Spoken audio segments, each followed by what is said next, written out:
People want to kill me, and they tell me so every day. People want to put my baby in the microwave.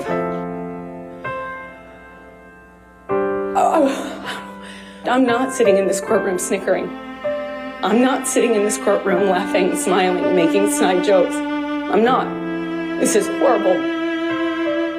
This is painful. And this is humiliating for any human being to go through.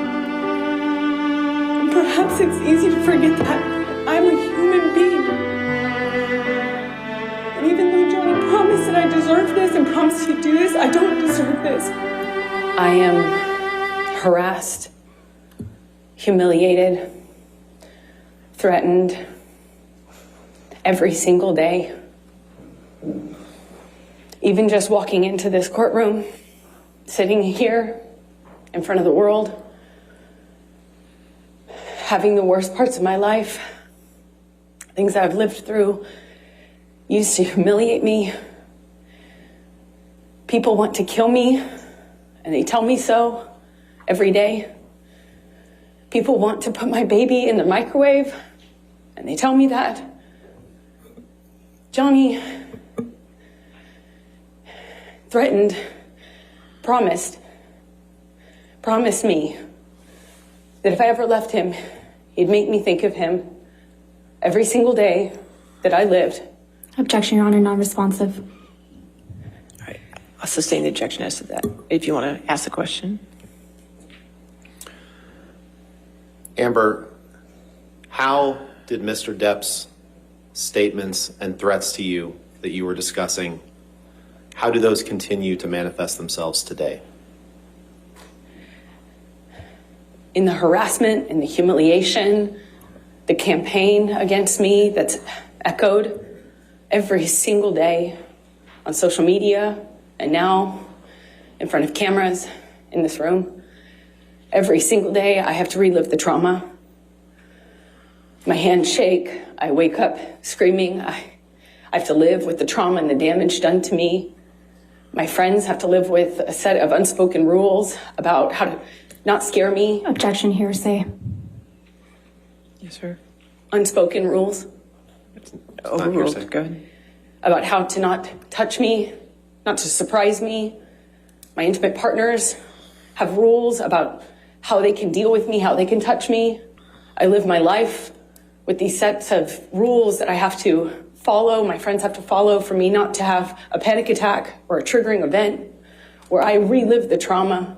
Even if I'm training to do my movie, for instance, if I'm training for Aquaman, a combat scene and a trigger happens, I have a meltdown and have to deal with that. The crew I work with have to deal with that because of the damage I walk around with every single day from what I've lived through, from what I've survived. I'm not sitting in this courtroom snickering. I'm not sitting in this courtroom laughing, smiling, and making snide jokes.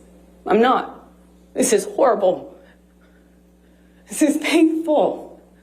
And this is humiliating for any human being to go through. And perhaps it's easy to forget that, but I'm a human being. And even though Johnny promised that I deserve this and promised he'd do this, I don't deserve this. I want to move on. Those statements, the attacks on me, the campaign, that Johnny has elicited millions of people to do on his behalf when he himself Objection, Your Honor, couldn't do lack it. of foundation. Torture me. Speculation. I'll sustain the objection. Next question. Amber, how have the Depp-Waldman statements impacted your ability to do charitable work? You know, the only reason that people like Dr. Curry can sit up here on the stand and say I'm high functioning and I do things like have hobbies and have interests.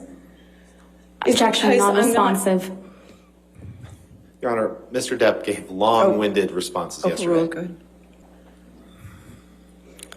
It's been agonizing,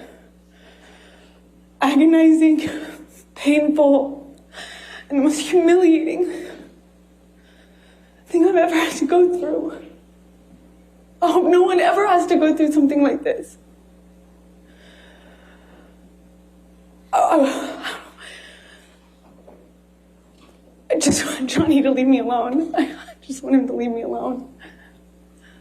I've said that for years now, and I thought he would after 2020. Objection, non-responsive. All right, I'll sustain the objection. Next question.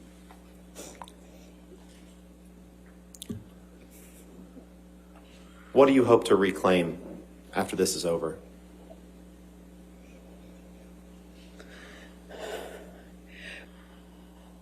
Has taken enough of my voice. Johnny has taken enough of my voice. I have the right to tell my story. I have the right to say what happened to me. I have the right to my voice and my name.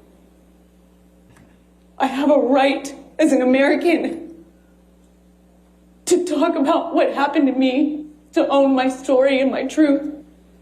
I have that right. I hope to get my voice back. It's all I want.